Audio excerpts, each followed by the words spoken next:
45. Outstanding stuff from Kai Carlin. It only took me, I don't know what, 3 minutes in till I get all fired up and start yelling at Kai, which I wasn't yelling at him. I'm as frustrated as he is. I'm as frustrated as you Sixers fans are, most likely, because of the fact that you have a talented player in Simmons that is just unwilling to shoot the basketball. How can you be that talented, that gifted, and just not have the stones, the wherewithal, the innate ability, right, to just turn around and just want the ball? You know, the great players want the ball in the clutch.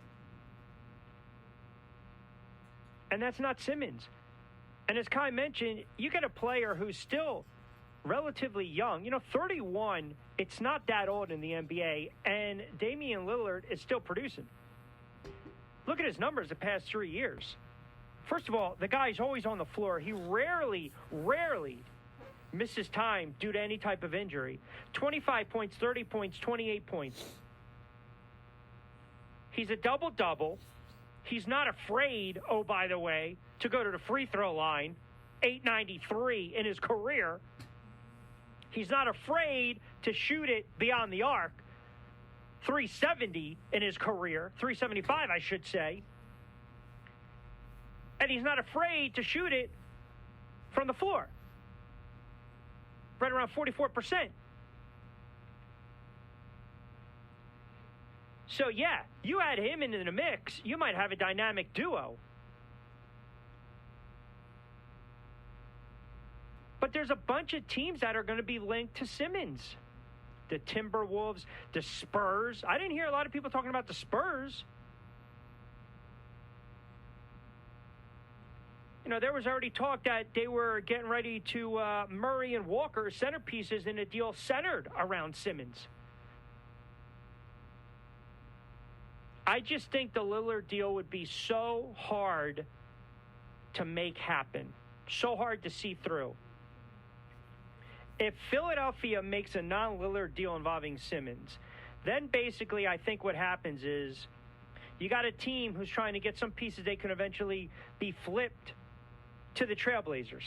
So you got the Kings, the Raptors, Washington, Indiana, the Thunder. I think Cleveland was also linked to Simmons. You're talking about a 25-year-old talent, but is coming off a horrible playoff showing. It's just horrible. Whether he refused to shoot or shot poorly late in the game, it doesn't matter. This guy finished a historically bad 34% from the free throw line. But how do you dispute his talent and his gifts? He's 6'10". He's an accomplished passer. He can play the defender on the wing. And, you know, it's funny, too, because I give him a ton of grief about his jumper. He's right around 55% in his career. But I think it's a marriage that is no longer made in heaven. And ultimately, I think the Sixers know they can't move forward with him. And now all of a sudden, I am a very motivated seller. Well, guess what? I'm not a motivated buyer, but I'll take them if you want to get them off your hands. And you want to get them off your hands ASAP. I can use that to my advantage. 450, quick timeout.